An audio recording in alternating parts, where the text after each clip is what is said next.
Bonjour à toutes et à tous, bienvenue dans mon univers.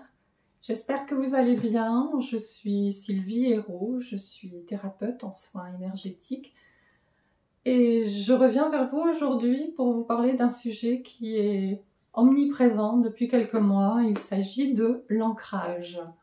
Mais l'ancrage, c'est quoi ?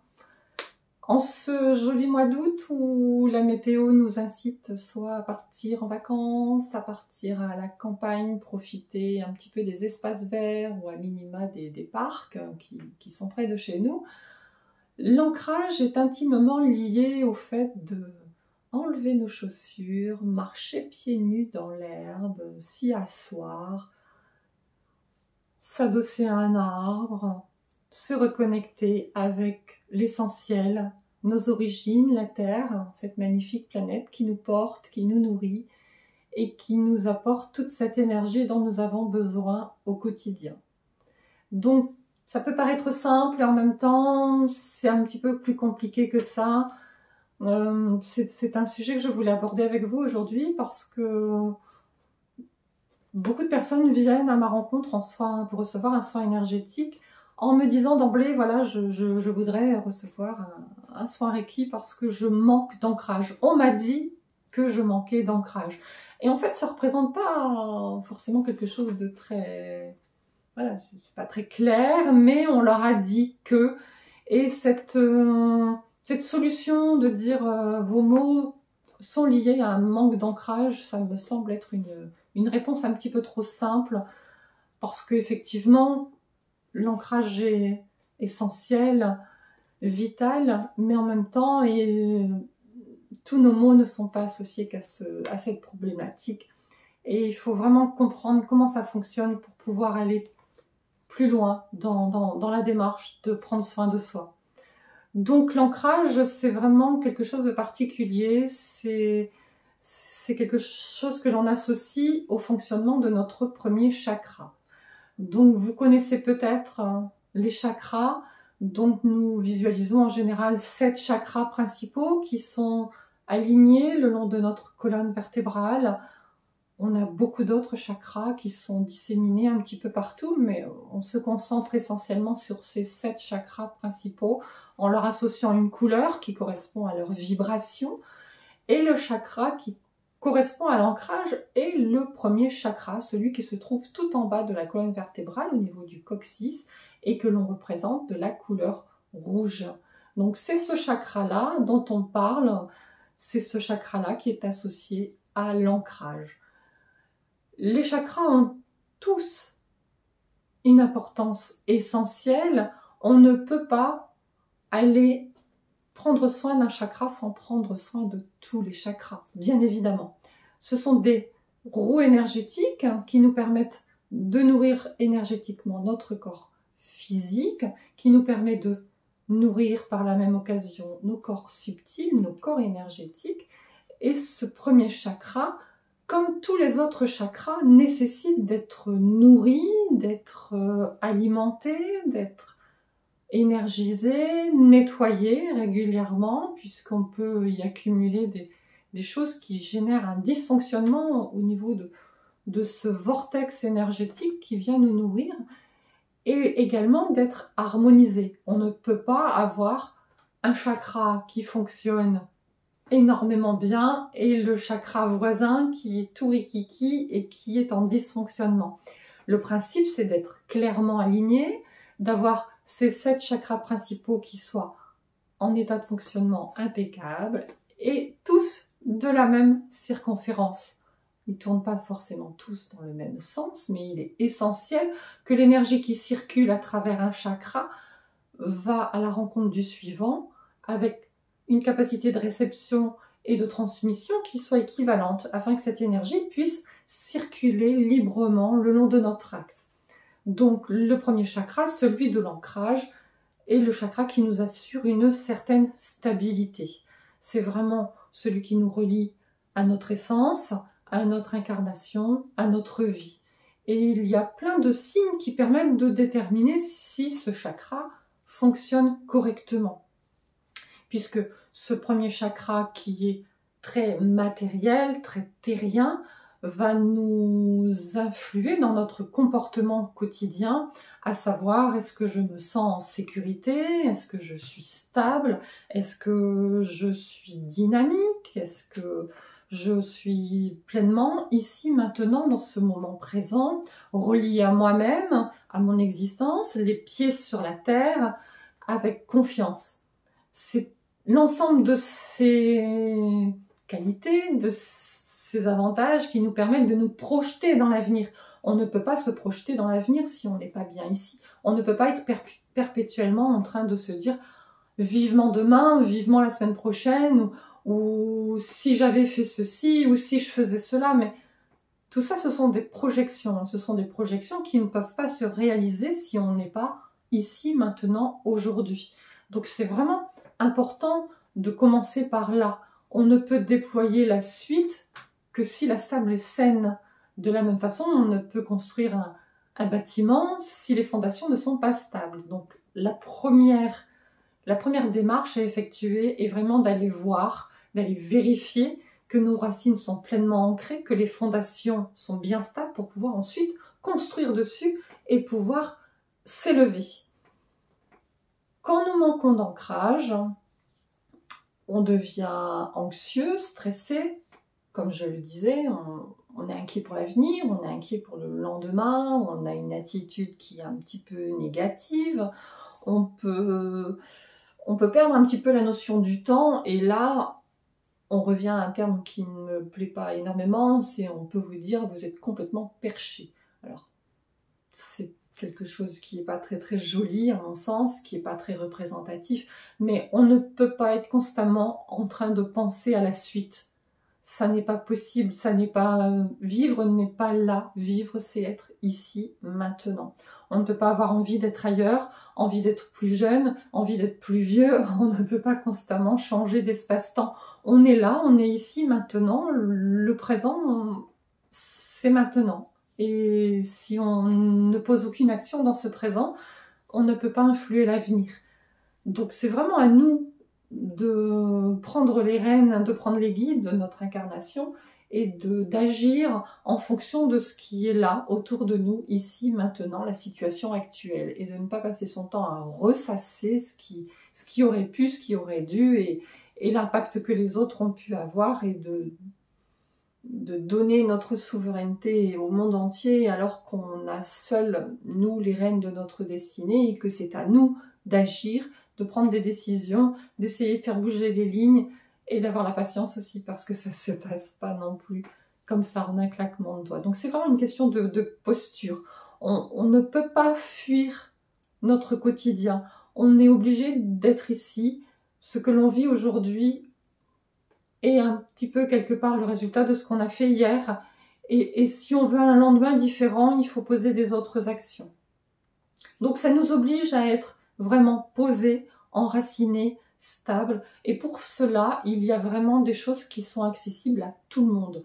Alors effectivement, un soin énergétique viendra aller plus profondément, viendra nettoyer des miasmes qui sont agglomérés dans vos corps énergétiques. Le soin énergétique est vraiment plus efficace, plus profond. On va chercher de l'historique qui est plus ancré. Mais au quotidien, on peut agir sur soi. On a toutes les clés, on a toute la maîtrise, comme je vous le disais. Et l'essentiel, c'est de vraiment y poser son attention, d'être conscient de ce qui se passe, prendre le temps de se poser et de comprendre comment on fonctionne afin de pallier à nos petits défauts et à notre petite défaillance. Pour ça, je vous donne des petites astuces. Donc, j'ai fait un petit condensé de pratiques. Chacun va y trouver des choses qui lui parlent, des choses qui ne lui parlent pas.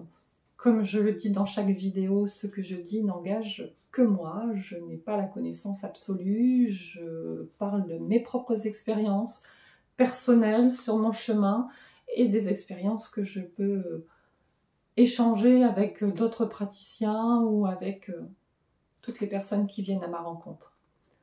Donc comme je vous le disais au début, être ancré, c'est se relier à la terre. Donc là, c'est la belle saison pour sortir, pour aller à l'extérieur en forêt, pour marcher pieds nus, aller à la plage. Et effectivement, on rentre de vacances, on est ressourcé, on est en pleine forme, on a nettoyé toutes nos énergies négatives, on a fait le plein de belles énergies. Mais l'idée, c'est que ce soit comme ça toute l'année. Donc il y a vraiment d'autres façons de renouer avec cet ancrage. Alors il y a la sylvothérapie, donc cette pratique d'aller à la rencontre des arbres, ces arbres magnifiques qui ont tant de choses à nous dire si on prend le temps de se poser, d'aller à leur rencontre et de les écouter. Donc la sylvothérapie peut être pratiquée et on peut s'asseoir au pied d'un arbre, le dos appuyé sur son écorce et faire le vide dans notre tête pour voir ce qui viendra. On peut également l'enlacer pour faire un partage d'énergie, lui demander de nous offrir ces belles énergies, éventuellement de lui offrir quelques-unes de nos énergies en échange. Toujours veiller à aller à la rencontre d'un arbre en bonne santé afin de recevoir des énergies positives, dynamiques. Donc c'est aussi ça, c'est aussi être attentif à notre environnement et privilégier ce qui est bon pour nous afin d'écouter cette petite voix, cette petite intuition qui nous dit mais de quoi ai-je besoin aujourd'hui, se poser et se dire voilà, il y a une forêt devant moi, auprès de quel arbre est-ce que j'ai envie de m'approcher, quel arbre est-ce que j'ai envie de rencontrer. Alors parfois, vous serez plus attiré par des pierres que par les arbres. Alors on a une belle pierre rouge associée à ce premier chakra dédié à l'ancrage. Donc le jaspe rouge est une pierre d'ancrage. Alors j'ai un petit peu de mal avec les pierres, j'en ai quelques-unes bien sûr, mais ce phénomène de mode me gêne un petit peu dans le sens où toute cette collecte de pierres vient à nouveau piller la terre différemment, avec des conditions d'extraction qui ne sont pas toujours très propres à mon sens. Et comme on peut le dire pour un lieu, on va le dire aussi pour une pierre qui garde la mémoire de ce qu'elle a vécu. Donc la condition d'extraction, la condition dans laquelle elle a été polie, dans la condition dans laquelle elle a été transportée, vient également impacter l'énergie diffusée par la pierre. Donc surtout nettoyage et purification des pierres et puis plein de choses à faire. Mais voilà, les pierres d'ancrage, on peut avoir une pierre d'ancrage dans sa poche, une jaspe rouge ou la porter en bijou. Donc l'idée c'est d'avoir la pierre qui soit à peu près au niveau du corps en concordance avec le chakra auquel elle est associée. Donc si c'est une pierre rouge d'ancrage, on va la mettre plutôt dans sa poche, voilà, afin qu'elle se trouve à la base de notre corps. Si on a une pierre, une turquoise, on va la mettre davantage au niveau de la gorge, au niveau du chakra gorge, qui est davantage relié à cette couleur bleu turquoise pour la communication. Donc voilà, on peut choisir des pierres. Alors le fonctionnement de la pierre peut être aussi le fait de l'avoir dans la poche. On peut relier ça en psychologie à la Madeleine de Proust. Vous savez, on a tous un souvenir d'enfance qui nous renvoie à une période bénie. Et c'est intéressant d'aller à la rencontre de cette Madeleine de Proust.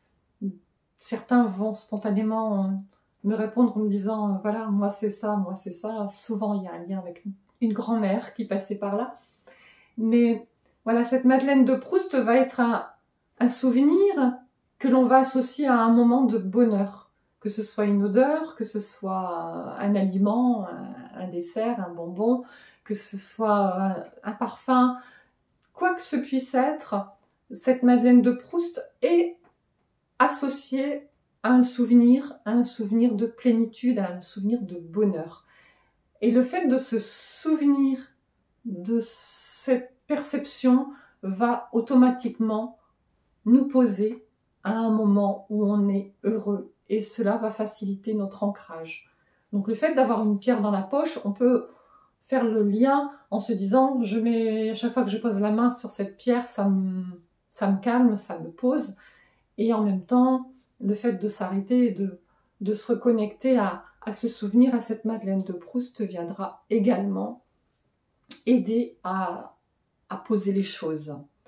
Alors, comme je disais, on a cette notion d'arbre. Il y a un exercice dont vous avez probablement entendu parler, c'est la respiration de l'arbre. On la retrouve en méditation, en reiki, dans de multiples pratiques.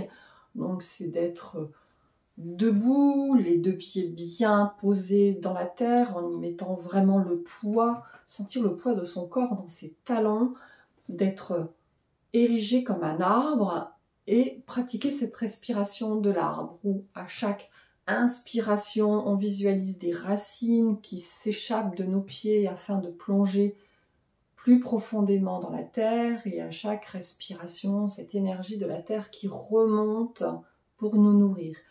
Donc on peut faire ça sur plusieurs respirations afin de poser notre cycle respiratoire dans un premier temps. Ça permet de se calmer, de se poser, de ralentir le rythme du cœur, et en même temps de se visualiser comme étant un arbre solidement enraciné dans le sol.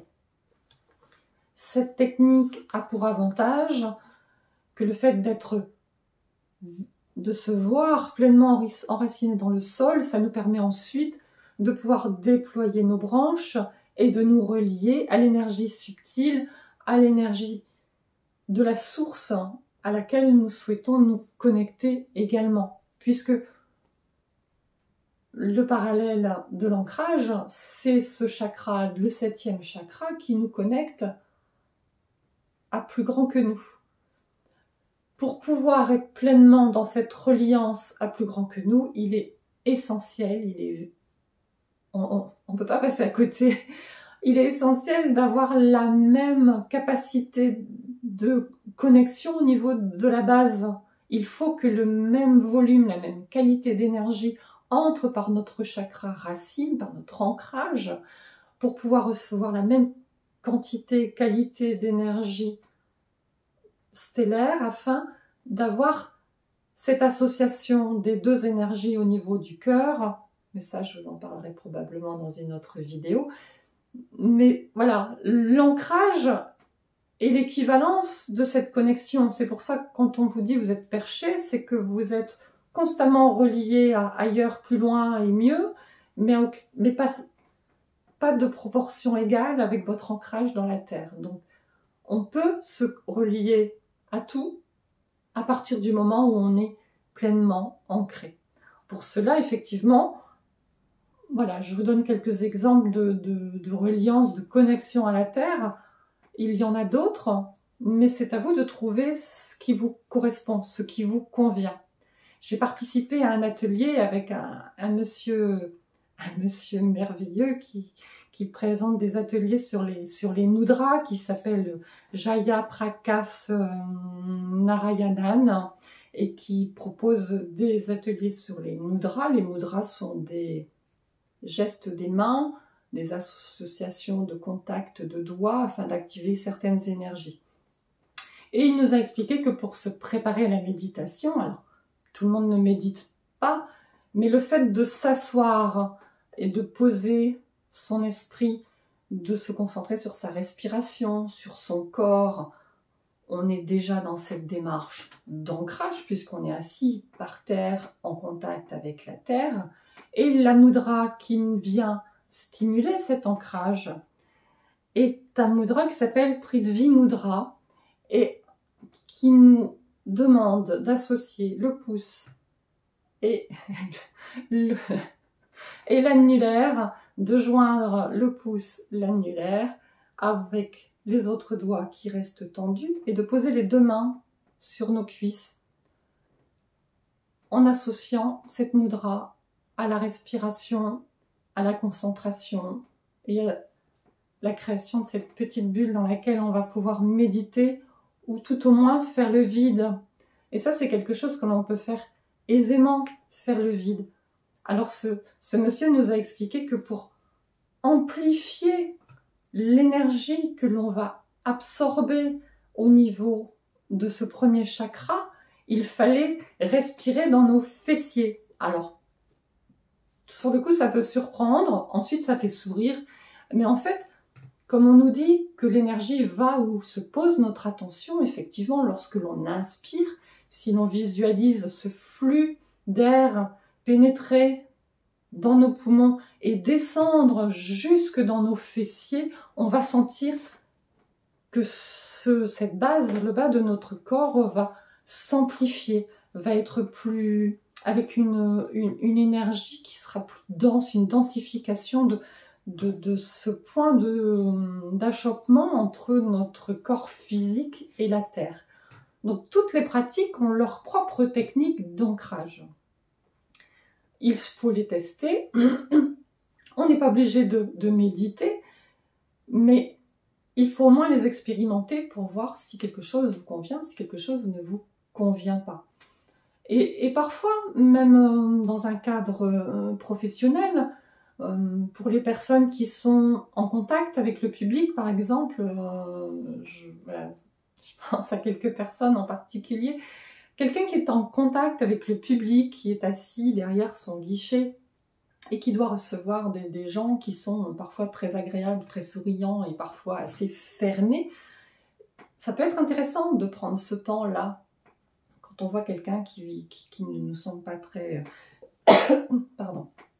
Quelqu'un qui ne semble pas très souriant, de prendre ce temps, de regarder devant soi, de se concentrer sur sa respiration, de discrètement poser nos deux mains en mudra sur nos cuisses et de prendre 3 inspirations longues et profondes en envoyant cet air dans notre base. Et là, on revient, on est pleinement ancré ici, maintenant, comme un grand arbre qu'aucun vent ne pourra déchausser.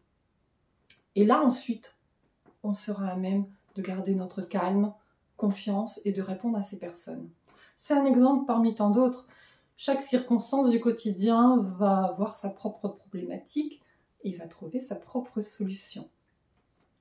Toujours est-il qu'un autre de mes enseignants nous apprend que la meilleure solution d'ancrage, c'est lorsque nous nous réveillons le matin, de s'asseoir sur le rebord du lit, de poser nos pieds bien à plat, par terre. Et même si l'on n'est pas dans une démarche de prière, c'est remercier la journée qui commence, remercier pour tous les cadeaux que nous allons recevoir, remercier pour toutes les rencontres que nous allons faire, pour l'abondance qui est là, présente, pour les chants des oiseaux que l'on peut entendre, le soleil qui se lève et toutes ces belles choses qui vont arriver dans la journée. Bon, il n'y aura pas que des belles choses, mais de se concentrer sur ce qui est beau, sur ce que l'on va aimer recevoir et tous ces cadeaux qui sont à venir. Et c'est vraiment là l'essentiel, c'est d'être ici, maintenant, dans cette incarnation, en se disant « Je suis contente de me réveiller le matin. C'est une belle journée qui commence. » Avec ses surprises, ses découvertes, ses cadeaux, ses rencontres. Et d'être heureux de tout ce que la vie peut avoir à nous offrir. On renouvelle le soir. Et le meilleur des ancrages, c'est d'être dans cette incarnation. Quoi qu'il se passe, quoi qu'il ait pu se passer dans notre vie, nous avons tous connu des épreuves. Et malgré cela, ou à cause de tout cela, c'est voilà, aujourd'hui je suis contente pour cette belle journée qui commence. Je vous remercie de m'avoir écouté. Je reste ouverte à toute suggestion de thèmes à aborder. N'hésitez pas à me laisser un message, un commentaire, à visiter mon site dont le lien se trouve sous la vidéo, à mettre un petit j'aime, à partager avec vos amis et voilà, de faire que l'information circule afin que je sois un peu mieux référencée et de faire connaître ces pratiques à chacun. Je vous remercie d'être présent pour ce cadeau de la journée. Je vous souhaite un très beau mois d'août, un bel été, de belles vacances, tout ce que vous pouvez souhaiter et je vous dis à très bientôt. Merci, au revoir.